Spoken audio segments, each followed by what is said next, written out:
Not much, to be honest. We've watched a little bit of tape. They'll obviously go in the game without Kadee, Krebs or Mitchell, DJ Mitchell. But they got the big fella in the middle, Lamar Patterson, so that'll be a tough matchup for us. And he's pretty crafty. We'll try and run him off his legs if we can and try and put some pressure on the ring. Who gets the job on him? Jacob Richards will start on him. Again, we'll probably have to send guys to him if he's in the post and just try and make it as hard as we can. You're not going to stop him, but you can sort of get up and down and make him work as hard as you can. It's 3 games in 3 days. He's had some injuries along the way, so hopefully he won't do too much damage against us. So you definitely play 3 games there, you know that? Or is it only Definitely play 3 games in 3 days. No, it's similar to the Blitz last year. You get a point for each quarter you win and 3 points if you win the game. So just got to accumulate and really focus on each quarter being a game of basketball, no matter what the score is. So everything matters. I actually like it. It's going to make teams compete for the whole 40 minutes. So you definitely play 3 games, no matter what. Definitely play 3 games. They have 5th, 6th, 3rd, 4th, 1st, 2nd. And so there's not a final per se. It's just play 3 games. Whoever wins the most quarters a game. No, sorry. So the first 2 days will be most points get into the grand final. So that's why it's going to be very focused on the first game in particular. You can walk out of there with 7 points. You've got to try and accumulate as much as you can. And the 2 teams that finish on the most points after day 2 go straight into the grand final.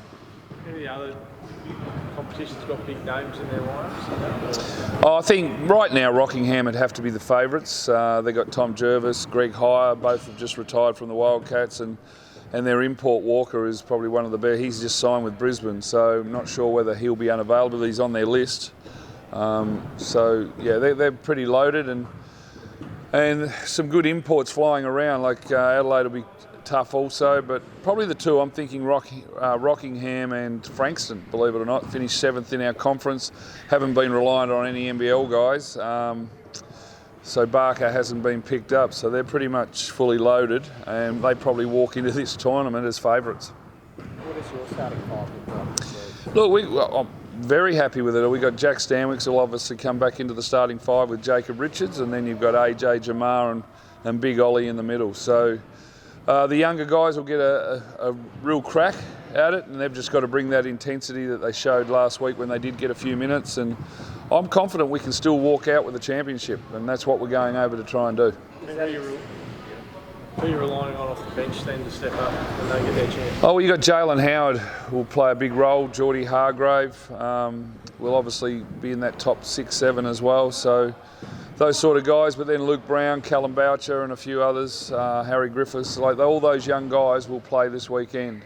You're not going to play 3 games in a row without playing as many players as you can possibly play. So I've got full trust in them. They'll play short, sharp minutes, high intensity. It'll be a change of game plan. We'll be up and down, trying to make it as messy as we can. How exciting is it for you to give these young guys? Yeah, it's a bit of reward for what they've done over the past 6 months. I mean, early in the year they were accumulating a lot of minutes. Over the last month, with Sammy Mack and Bairstow in particular playing a lot of minutes and Harry getting introduced, it's really been tough for them to get their rotation, but they haven't complained. They've just won a championship. It's very hard to win championships, and they've got a ring on their finger now, and now they've got a chance to go away and compete for a national. And I think there's a bit of excitement among this young group. We trained last night, and again, we're going away to try and win it. What's the message to the youngsters? Just leave it all on the floor. Play hard, disruptive, diving on balls. We saw Sam Mack do it with 4 minutes to go. The game was basically over. I think they got a lot of learnings out of the last month on how these guys prepare and what is required to be a championship player. You touched on it before. How does the game plan change with all these different pieces now? Just transition, like a lot younger. We want to be up and down. We're not as big. We haven't got any bigs coming off the bench now, so more 4 out, 5 out, transition, putting heat on the ring and be really disruptive defensively up the floor. So be a lot of run and jumps, a lot of trapping. And I think any coach with this size, that's the way you've got to go about it. What's the planning behind putting Jacob on the big fella and Holly? Lamar's pretty crafty, and we say he's big. He's not that tall. He's a big size unit, and we're going to have to send guards. We'll look at double teaming him as well and getting out of his hands. But Jacob, I mean, he's played with the Australian under-19. He's a smart kid, and he was really on track until he got his concussion a few weeks ago. He was just absolutely flying, the best basketball I'd ever seen him play. And we were actually looking to start him in front of Ollie there at one stage, and then he got concussion with the jack jumpers, so that put us back a little bit. But he's just starting to get going again, and hopefully this weekend's all his. Hit some big shots those boys, haven't they, the last few weeks? They're hit, like Jack basically won us the game against Kilsyth. Jacob is the last month and a half before his injury. He was probably one of our best, if not our best. He was just going on. There was one game he dropped 19, but just so efficient in the minutes he's played. He's just so smart. He knows where to pass the ball to. It's awesome. I'm really looking forward to seeing how those two in particular can make their mark with a lot of NBL clubs watching. How are your emotions on the eve of what could be your last campaign as coach? Oh, it's incredible. Like, it's been absolutely fantastic. I mean, it's exhausting.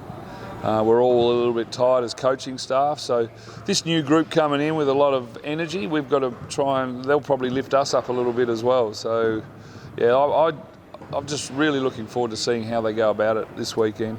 And you've spoken all year about trying to win the inaugural national title. I called this early in the year to Brent Costello. I said, we are going to win a national championship. He just sits behind the camera laughing. Well, we're here. Let's see how we go. Do you feel you've got the local support behind you trying to go away and win this title? I feel on our night we can beat anyone. We're going to have some luck go our way. They're a very young group, but I have full confidence in AJ, Ollie and Jamar to be able to lead this group to where we need to get to. I think AJ's been probably one of the best imports in the league this year. He's controlled the tempo and the poise, and when you don't have players like Sam McDaniel and Bairstow, he's been able to step it up a notch. So I feel like they'll gravitate to him and open up the game for others, and big Ollie as well.